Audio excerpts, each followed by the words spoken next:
I'm Mari Cockrell, Communications Director for the City of Abilene. I am joined by Mary McIntosh. She's a lactation consultant here for our local WIC office. Thanks for being with us. Thanks for having me. And so as a lactation consultant, you work with new moms and parents and families as a new little one comes into the world, and specifically with breastfeeding, but that can incorporate a whole lot of other things that you're helping with and sharing expertise with. So tell us a little bit more. What should a mom or a new family expect when they reach out and have a lactation consultant come help them? Yes, ma'am. Thanks for asking. So when a mom calls and she's needing help, usually we have to get to the bottom of what's going on. So we usually have to have mom come in. We break down a bunch of barriers to get to what's really going on. Sometimes it could be just a latch issue where we just need to adjust baby a little bit. Sometimes moms just need support. They just need encouragement. Or sometimes there may be something wrong. She may be struggling with mastitis, or the baby may have a tongue tie. We can usually get to the bottom of these. And of course, we always want to make sure baby's gaining weight. So one of the biggest things that we do is watch baby's weight gain. Yeah. And another thing that moms often struggle with is babies lose weight. And those first couple of weeks, babies can lose a little bit of weight, and that's very stressful. And that's usually their first jump to, this isn't working. And so just to have someone tell you, it's okay if they lose a little bit of weight as long as they're gaining weight by about 10 days old. Yes. And so let's talk about, when you first have the baby, if you're in a hospital situation, it's somewhat a little bit isolating because, you're just there with your family, maybe your partner, and of course you've got nurses coming to help. But tell us more about what you hear from moms as they're maybe kind of first getting going with breastfeeding. I mean, everything from, there's some where it just goes off without a hitch, but then there's plenty where there's some growth to be had. So what's just those first few days like? Yes, ma'am. So the first few days, it hits you like a rock that this baby's here and this baby needs to be taken care of. And a lot of moms don't expect a baby to need to be fed every hour and a half to 2 hours, but that's what you get with a newborn, every hour and a half to 2 hours. Lots of feedings, some diaper changes, lots of cuddles, lots of love. That's the period of time where you've got this new body you're dealing with and a new baby that's requiring your attention. A lot of times I get, I'm not making milk, so I had to feed my baby artificial baby milk until my milk comes in. And then that's when we do a little bit of education of, right now you have colostrum, and colostrum is some of the most important milk you'll have for your baby. So it's very important and vital that your infant gets that colostrum. And then as mom goes home, transitions to home without the hospital staff, that's another challenging time, around the clock waking up. And I don't think parents are prepared for that most of the time because babies need to be fed at least every 2 hours. Babies aren't designed to sleep for more than 3 hours at a time for the first couple of weeks. And so just that educating moms that babies have to be woken up every 3 hours to feed. And that's a sign of a good baby is if they're waking up. When a baby is sleeping 6 hours a night, alarm bells ring in my head. Something's not right. Yeah. And so I think that all sets in for new moms on their first couple days at home. I remember learning too about how small a baby's belly is and realizing, that's going to empty out real quick. And then also just remembering what they're going from. They're going from the womb, which is this sort of, constant sort of feeding as far as your body providing for them and just that transition. So when you realize what they're going through, and can you imagine being now out in air and the earth? That accounts for a lot of that discomfort, and they're just completely displaced themselves. Exactly, and you're right. A baby's stomach when they're born is about the size of a large cherry, so doesn't hold much fluid. It holds about a teaspoon to a teaspoon and a half every hour and a half, which is perfect because that's how much colostrum a mom makes in those first couple days. But you're right, a baby has a lot to do when it transitions out into this world, and that's why we really encourage skin to skin as much as possible, especially with mom, but other caretakers as well. Even siblings can do skin to skin. But skin to skin contact really helps babies transition into this world. It helps them regulate their temperature, their heart rate, their respiration rate. And if all those things are in check, then we can keep the baby's sugar in check. So skin to skin is fantastic. And of course, it helps facilitate breastfeeding as well. So. One thing that I like to talk about and point out too is that while your mom and the other maybe women in your life may have been great breastfeeders and maybe breastfed all their kids. There's a lot to say for the time that has lapsed and what we remember. I'm going on breastfeeding my third, but I know 20 years from now, what I'm going to remember is going to be very different than the reality. And I think that just speaks volumes to why it is important to have a lactation consultant, because all of that info and new information, of course, is fresh in your mind. And it just, it's okay if maybe your mom or a grandmother, another woman in your family has been there and is trying to guide you, but it's not going great. I think not to feel guilty and thinking, I might need somebody else's help right now. Exactly. And I think a lot happens in 20 years. We learn so much in 20 years, and it's so helpful to have someone who knows exactly what's going on today and the newest recommendations to help you, and who deals with it on a daily basis with helping moms. And the opposite of that is true as well, where your mom didn't breastfeed, or you're the first person in your family to breastfeed, and you get all these negative connotations about breastfeeding where, babies should sleep for 6 hours. But we know that artificially fed babies can sleep that long. It's not good at all, but they can. But breastfed babies need to be fed every hour and a half to 2 hours. And it's good for their babies. It's good for the babies because it activates their brain, stimulates their brain, which keeps babies from going into deep sleep. And we know that deep sleep is where babies tend to die from SIDS. And that's one of the reasons breastfeeding helps reduce their risk of SIDS, because their brains are constantly being stimulated because they constantly need to eat. Wow, that's interesting. I hadn't heard that. I think that's also interesting to say, too, that just over our generations and years, there's been so many different messages about breastfeeding, about not breastfeeding, that there can be emotional other ties to maybe to your mother, for example. She chose to bottle feed because she was told that's what she should do, and then maybe she had guilt about it, or something else just happened. And so I can see where those emotions are kind of coming into play and maybe playing a part in the messaging that you're receiving from your family. So another reason it could be nice to kind of like close the door and have a fresh start with someone who has no connection to whatever may have happened behind in your family, and give it your own go and see which way you want to go with things. Exactly. Sometimes grandmas feel guilty for what they didn't do or what they couldn't do. And so it's nice to have someone who's here to support you, regardless of what your decision is. Ultimately, we're here to support you, but encourage you and give you lots of information from different sources so that you can help make that decision for yourself, or you can help find the proper help that you need. Yeah. I would think, too, it could also be really helpful to know that if you think you're having trouble, and then you have a professional come in and maybe confirm that. It's like, you know what, you do have really, maybe low breast milk production, or maybe, there is something else going on that might mean you need to introduce formula.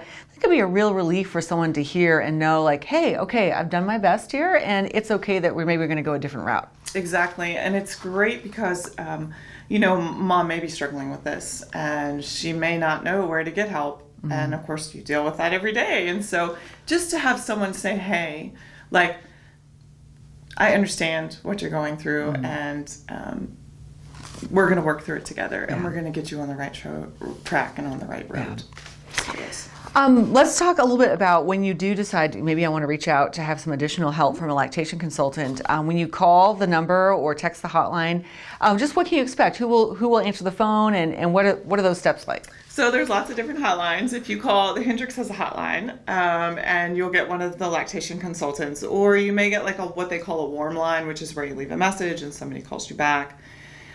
Here at the WIC office, we run a 24-hour breastfeeding hotline as well, and when you call that, you're going to get me. And I'll usually just, walk you through what's going on. A lot of times, 9 out of 10 calls, there's a mom crying on the phone. Yeah. So a lot of my job is trying to help moms understand that what they're going through is perfectly normal, so that we can get to what is going on. The state of Texas WIC runs a breastfeeding hotline that's answered 24 hours a day by certified lactation consultants, and kind of the same thing. They'll talk you through some things on the phone, but then they'll also schedule you or refer you to a local WIC office where they can see you. Gotcha. So, and let's talk about maybe what you're feeling just before you decide to call. That there's pain, that if you are having physical pain, and those emotions and just to kind of know like what are some signs that you should go ahead and reach out to somebody. Yes, definitely. So if you're having any kind of pain at all, breastfeeding should not hurt. So if you're having any kind of pain at all, please call. If baby hasn't peed or pooped in 12 hours or 24 hours, that's definitely call us. We are moms. I've been there with 5 kids, so I understand. In the middle of the night, if there's nobody else to call, you can call, and I'll be there. Any kind of redness, lumps in the breast, definitely call. Bleeding nipples, definitely call. Yeah. I mean, these are things that shouldn't happen and don't happen often, but that's why I'm here. Our lactation consultant is here so that we can help you through those things. Absolutely. And I think I've shared with you too that my first child, no issues at all. I did have a doula that was working with, so that was really helpful. And went into my second, not really thinking much of it. But we did 2 weeks in. I was like, I'm not going to be able to walk this off.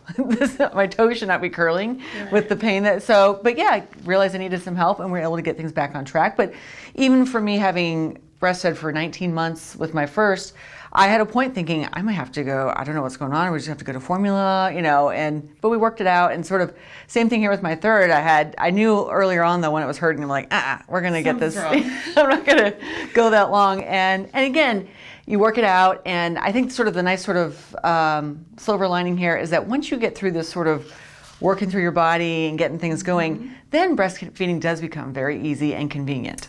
Very easy and convenient. I'm kind of like you, Mari. With my first 2, easy sailing. It was all textbook perfect.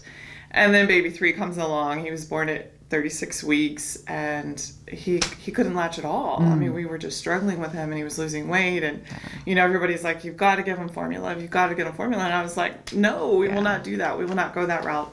And so the lactation consultant and some of the nurses at the hospital and a peer counselor came in and helped, and we were able to get him to latch some. And then at home I just kind of worked through it, and he finally started gaining some weight and doing well. So how much of an effect can stress have on a mom? Because like you're saying here, if you're whether or not the latching and all that's going well, but then you've also got going in your head, do we have to go to formula? I did not budget for X amount of months or years of formula, because that's a big thing. I mean, yes, breast milk is free. That's going to be a big part of it. So, and then maybe you do have positive or negative influences coming on, or people who are supporting you or not supporting you. Just the stress itself, I imagine, can. So stress is the number one external factor in milk production. Okay. People will say it's because you're not eating enough or you're not drinking enough. It's really those things don't play into effect a whole lot. Stress is the number one factor. And that's where a lactation consultant or even your breastfeeding peers can come into play, or a La Leche League group, or just somebody to talk to say, hey, this is what I'm going through, this is what I'm stressing about. And they can calm your fears and let you know that, hey, that does happen, and we can work through it. And sometimes it's just nice to have a shoulder to lean on. Yes. So.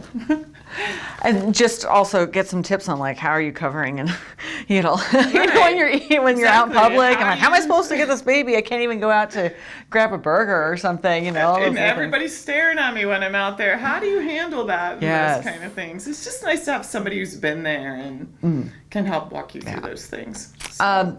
You mentioned La Leche League. Explain what La Leche League is, what they do. So La Leche League stands for, it's La Leche League, but it is a group of breastfeeding moms. It's international, so it's worldwide.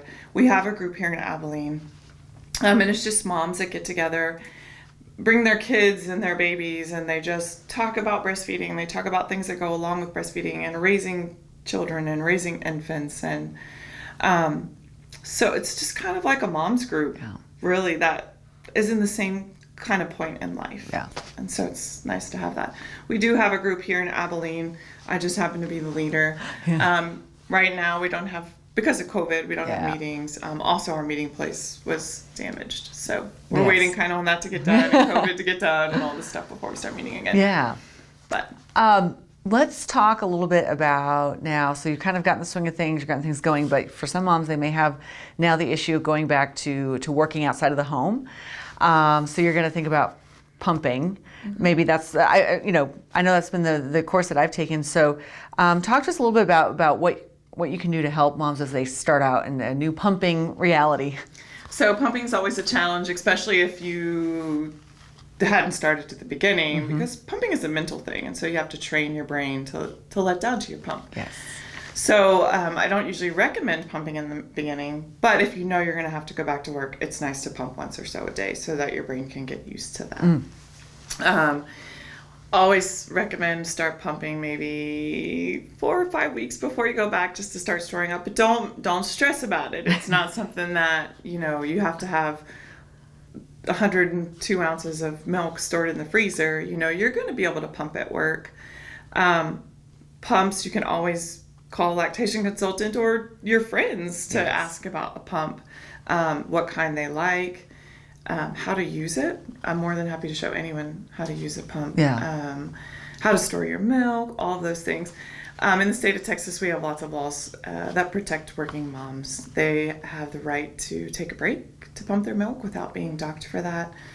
And we're lucky that we work for the city of Abilene because they're a mother-friendly work site. And so that means that they not only provide us a place to pump, but, a place to store our milk and time to go pump without it being held against us. So that's really nice. And I work for the health department.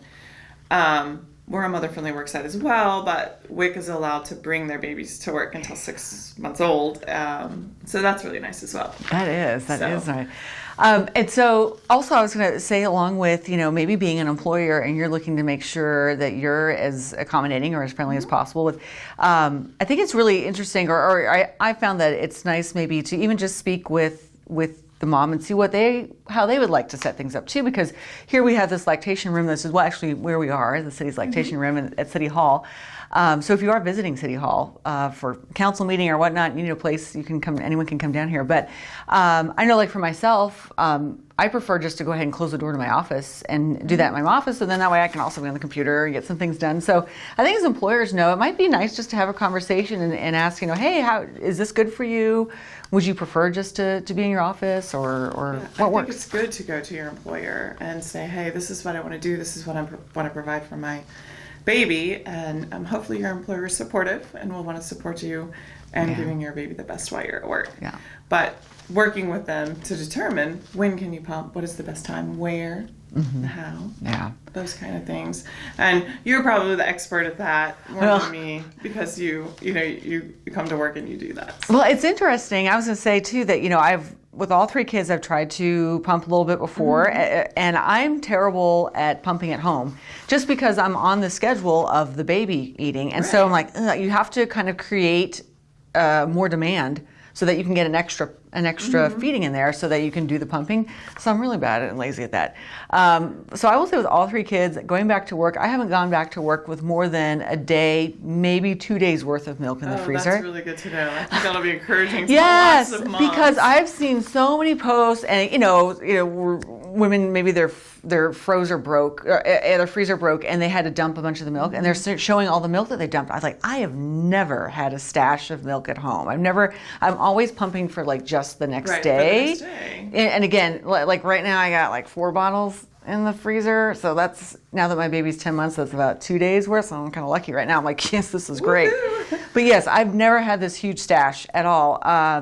And so, there's some things to think about that. Like, there's been some nights where we've had late council meetings and my husband's like, we're out of milk. I'm like, okay, just hold on for me. But that to say that it can still work. And like you were saying about stress too, what's interesting is when you start pumping, it's for the first time, because I haven't really been doing a lot at home, and this is all 3 times, the first time you're actually seeing the sort of measurement, like how much milk do I produce? I don't really know how much she drinks. At home, he just drinks. Yeah, whatever you... Yeah, so there's an added stress element of, for the first time, seeing the first week back. Yeah, is that enough? That's, great. I only got 2 ounces out of this guy and 2 out of that guy. Is that going to be enough? And so you do have this kind of extra little journey of having faith in your body producing, and you just kind of, just pump some more. That's the only way to put in kind of an order for more milk to be made. I think that's great to hear you say that, because I think that moms, in this world we live in today, we have to quantify everything, and I think moms are looking for a specific volume. And one breast may give you 1 ounce and the other may give you 4, and that's completely fine and completely normal. But it's nice to hear you say that you don't have this huge stash, because I think that moms worry they have to have this huge stash. Yeah. But you're right. You find time during your workday to pump for the next day, which is exactly what you should do. And again, grateful to have an employer with some flexibility too, of like, I really got to get home for lunch today, right? And make up for some. But yeah, I think to be prepared for the extra sort of stress of just, you've got this first 2 weeks back, and that already is going to be stressful enough, and then you kind of got this pumping thing going on. I was like, all right, is this okay? And then, am I even making enough? This last with my third, we did actually think about, let me try and just supplement with some formula just to make it that much easier. And mentally, I could tell where that relieved a lot of stress. But he didn't want it. He didn't like it. He was like, no, this is not right. So I was like, okay, and so you just kind of go back and just keep pumping, and things, your girls, I should say, they kind of, they even things out, and they come up to speed, I guess I should say. Par. Yes. And I love that you say trust your body, because I think that we don't, and we really should trust our bodies, especially when it comes to our babies. Our bodies are designed to breastfeed. They're designed to make milk for our babies. And if your baby skips a feeding, that's okay. Yeah. They'll catch up. Yeah. Probably overnight. They won't want to sleep, but that's okay. So. One thing, too, this made me think about, I remember before my first, the doula I worked with she said specifically, it's like, there's one thing I want you to do is read this book, and it was called Breastfeeding Made Simple. And so I don't know if you have any reading in particular that you suggest, just because I was glad she made me read that book, because it explained how our breasts make milk. And to me, that was all the difference in understanding why supplementing can kind of get to be a bit of a slippery slope as far as production goes. So just really understanding how my boobs worked made a huge difference in understanding what I need to do and be prepared for. Exactly. And I think when someone explains to you how they work, it's much better. Breastfeeding Made Simple is a great book. The Natural Art of Breastfeeding is a great book.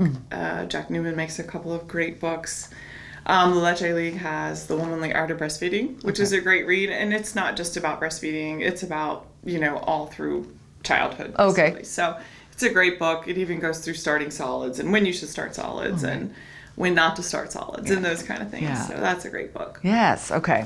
It's a big life change. So don't be... It is a life change. And I always tell moms, it may seem like it's forever when you're in the middle of it. Like these sleepless nights, they may seem like, but it's a short period of time. And before you know it, they're all grown. Yeah. And I say you're staying awake for other reasons because they're out at night and you have no idea where they're at. It's so true, right? Enjoy that they're in your arms. Yes, absolutely. Well, one thing too, I think I'll mention, just because I'm going to mention this too, because I know Nellie told me the same thing. But I wanted to ask you about how to feed in bed. I know that was something a lactation consultant doula had showed me. And this was, again, I had gotten home, and it was a few days in, and she's like, oh, let me show you how to feed lying down. Someone can that can be a huge game changer, not only for nighttime feedings, but I think a lot of times I just preferred, like, let me just go upstairs and find a bed to lie in. And this is a really comfortable way to breastfeed. And it's a great way to get away and lay down. Yes. Because, I got to go feed the baby now. Yeah. Lying down to nurse is a great way. A lot of times mom relaxes, baby relaxes. And a lot of times if you're having latch trouble and you put baby on the side, mom on the side, latch baby right on. Just because everybody relaxes. And so learning to lay down and nurse is definitely a game changer. Yeah. And once you know how that works, right. It's a pretty safe way too if you doze off. Exactly. I've made the choice to bed share and co-sleep with my children, but going through and having a really good conversation about here's all the things that need to be in place to make it as safe as possible.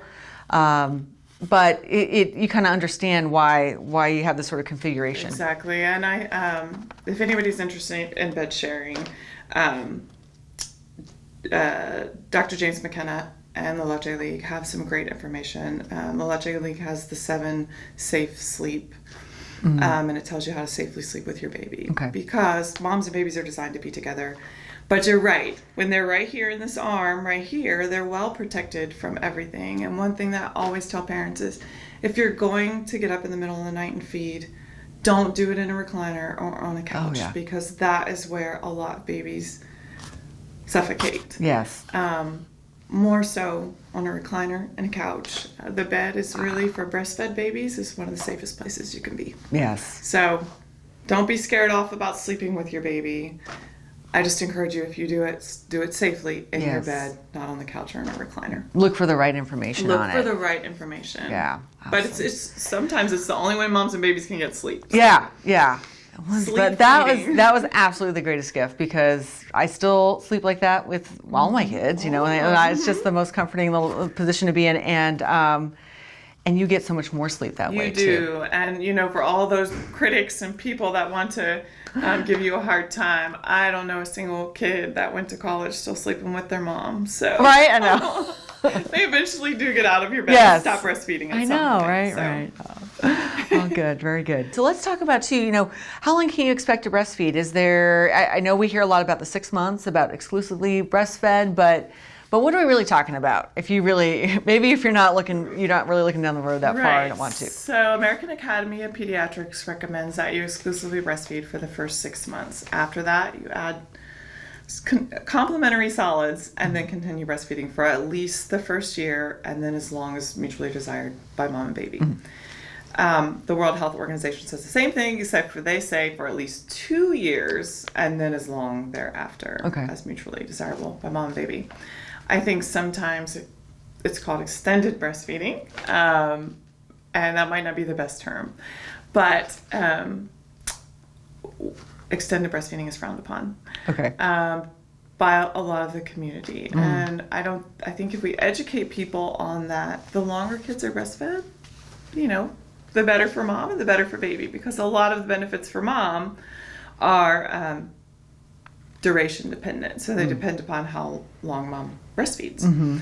And also we know that the milk changes to meet the baby's growing needs. We also know that as long as baby's at breast, baby's getting all kinds of antibodies and antiviral properties. And so as long as they're at the breast, they're getting those. And usually if they get sick, they get better faster. Yeah. So we just like to encourage that moms continue to breastfeed as long as possible, even if it's in 2-3 years, till the child's 2 or 3 years old. It's really frowned upon, but we really need to start normalizing it, that we feed children and not just infants. Yes. So. Well, until when you get to that 2-year mark, my daughter went to 2 and 4 months, and so and for it's not like it's their main source. She's very much eating all her foods, but it was like at night, and then we kind of tapered off a little bit.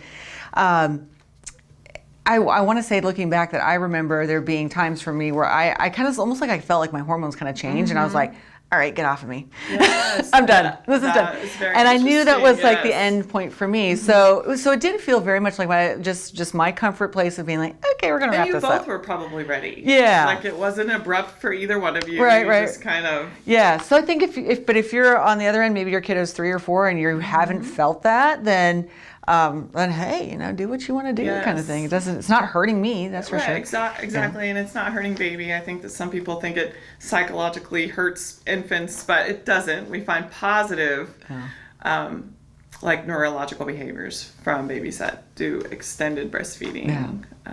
We just need to call it normal breastfeeding, but Yeah. But it's good to continue breastfeeding what you want to as do long as possible. And tell me a little bit more. Let's talk a little bit about the six month mark. I remember learning about how it's in those 6 months that actually an infant's gut is I guess fusing together better, and that's the reason why we should continue or make that an exclusively breastfed time. Can you talk a little bit about that? Okay, so in the first 6 weeks, an infant's digestive system is really maturing. They have gut openings at birth, and your milk helps close those, and so it closes it off to the rest of the body, and your milk is what helps do that. Just introducing 1 bottle of formula can undo all of that, and it takes about 6 weeks for it to get back into rhythm. Okay. But that first 6 months is very important because we are still developing the gut and the immune system. The two go hand in hand. Okay. And we really don't want to introduce solids too early and throw all of that off. Infant will show you when they're ready to start solids. They should be able to sit by themselves with little support, grab something in their hand, and get it to their mouth. Those are usually readiness signs for solids. And a lot of it has to do with there's a reflex in their tongue that they have to get rid of before they can get the solids moved to the back of their mouth. And when they can sit with little support is when that is gone, and so they can manipulate food a lot better with their tongue at that Gotcha. point. Well, here with our third, I thought, okay, let's go ahead and do a little bit Right. more food. I'm not going to worry so much. I thought around 4 to 5 we'd start introducing, but that's very much what I found was, at least for him, that there really wasn't that much eating going on. It was more of and I could see what you're saying about he's kind of pushing it out more, and so Right. we just kind of dabbled. But really, yeah, all his nutrition was coming from breast milk. And even once they start solids, I mean, small fraction of their nutrition comes from solids. It's Yes. mostly for development, social, because Yes. we like to eat together. Right. So, but the majority of their nutrition will come from mom for probably the first 18 months of life. Yes, okay. So. And on the flip side, here at 10 months, you can see a huge difference. How he's using yes. his little thing, all these things you talked Oh, about. definitely. And they get so much better at being able to stop eating when they're full and eat what they want. And Okay. A couple things too. So, while we're working to exclusively breastfeed, I was going to ask a little bit about allergies that I heard that allowing the gut to heal on its own and become fully mature before you introduce other foods can help maybe mitigate allergies with other things. But maybe we can talk about that and a little bit about what moms might find that their babies might have sensitivity to what they're eating. Yes, ma'am. So breast milk can help reduce allergies. Allergies are something we really don't understand a whole lot about, but we do know that breast milk can help reduce them. Breast milk allows the baby to be exposed to little bits of what mom has and a little bit of the environment a little bit at a time through the gut. Allowing it to be exposed through the gut makes it so that baby will have less of a tendency to be allergic to the different things. There's lots of new studies coming out that say, the faster that you can get the allergens into the baby, eating them before they touch their skin is also important. Okay. So yes, breast milk can help expose baby to little allergens here and there, and help keep babies from reacting to them. So. And then do you find that there very much can be that if the mom's eating something that could be upsetting the baby and that they need to maybe take something out of their diet? Yes. So you're talking about if baby can be allergic to something mom's eating. Maybe, so, yeah. I've heard I had a friend maybe she couldn't eat onions. Yes. And she felt that made a difference by not. So a lot of times it's not necessarily that the baby's allergic to it. It may just cause the baby to be a little gassy, or however the mom's body processes it and how it gets in the milk may cause the baby some problems. Sometimes babies will have trouble with dairy or peanut butter or nuts that the mom's eating, sometimes shellfish. Yeah. It doesn't have to do with the actual food. It has to do with more of the protein that's in the food. And it's not the mom's milk. People are often concerned that the baby's allergic to mom's milk. And it's definitely not mom's milk. A lot of times if we take those things out of the diet for a couple weeks, we'll see that baby's tummies do get better. It doesn't mean that baby's going to be allergic to that later. They're just reacting to that in a funny way now. Yeah. So here's a fun topic because there's not many a mom out there who couldn't use a drink. Exactly. And this is something that's changed. I mean, I know from when having my first that there was a little bit more concern about how much have you drank. Do you need to use one of those strip things to test your milk?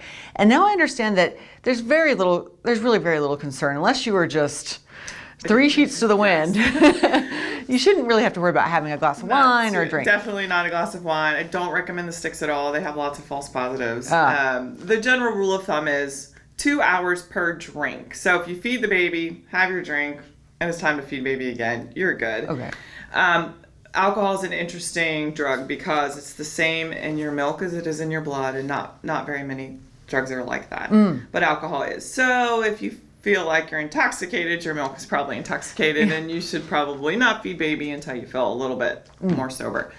But pumping and dumping is not going to help.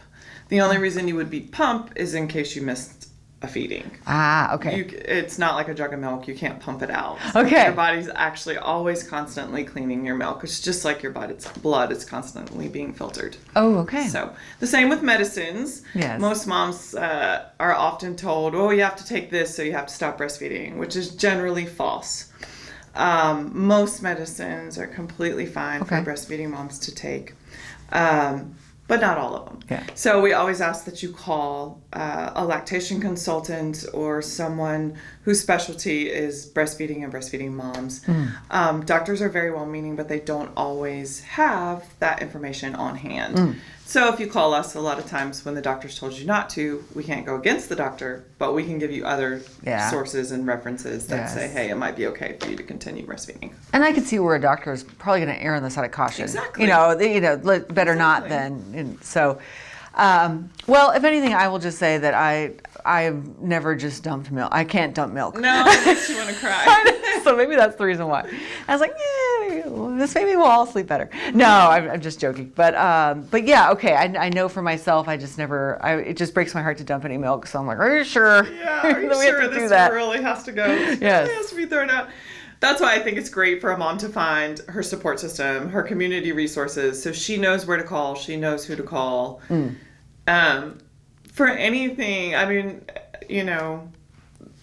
marijuana is a hot topic these days, and I think sometimes moms are embarrassed to call us, and they would rather just not breastfeed than to call, but call us. Yes. Because we may have new information. Absolutely. And it's being normalized in a lot of, whether it be for medication or maybe you're just living in a different part of the country. Right, in different parts of the country, exactly. Yeah, And so, hey, have the conversation. You're definitely not the first. Not the first, and you won't be the last. And I recommend that with all medicines, just because you never know, and you don't know until you ask. And that's what I do all day long and all night long, is answer questions about breastfeeding. So. Awesome. So I encourage you to find your resources, look for the support groups. There's lots of Facebook groups out there. There's a Leche League, the WIC has one, and of course WIC has all kinds of breastfeeding resources that are available to the public as well. Wow. So. Awesome. All right, and so let's talk about just illness in general, but of course now we are in the time of COVID as well. But if you are sick with, say, just the flu, or getting into something like COVID, should you have concerns about your baby and just having that close proximity to them, and what you should probably do to be safe? Right, that is a great question, especially during these times of COVID. We really encourage moms, if they're sick, to continue breastfeeding. I often get the call, I have the flu, do I stop breastfeeding? Absolutely not. It is vital that when you're sick that you continue to feed your baby, because your baby's getting all of those antibodies that you're producing. Your baby's getting those, and it's triggering their immune system to, hey, we got to make some of this, so that they can have a good immune response. And with COVID, the only thing that we know to do to protect babies from COVID is to breastfeed them and keep them in close proximity to their moms, so that whatever they're exposed to, mom is also exposed to, so that mom can start making antibodies for that. Wow, okay. So it's really great to continue breastfeeding. There's only a couple things that you can't breastfeed with. One is HIV. Okay. The other is a very rare form of leukemia. And if you have tuberculosis, you can still breastfeed, but you have to be separated from baby so you can pump and give baby your milk. Okay. So. Is there any situation where you'd be wearing a mask or want to wear a mask? But again, at that point, I mean, you're sharing your body. I think the CDC recommends moms with active COVID to wear a mask when they're feeding their baby, just to keep baby safe. But you're right, you're with baby in close proximity to baby all the time. Right. It's, at that point. It's your baby. I know. What are you going to do? Exactly. Yes. Okay. And it's important for babies to see faces. But of course, if you have active COVID, you should probably have your mask on. Okay. But definitely keep breastfeeding. Okay. So.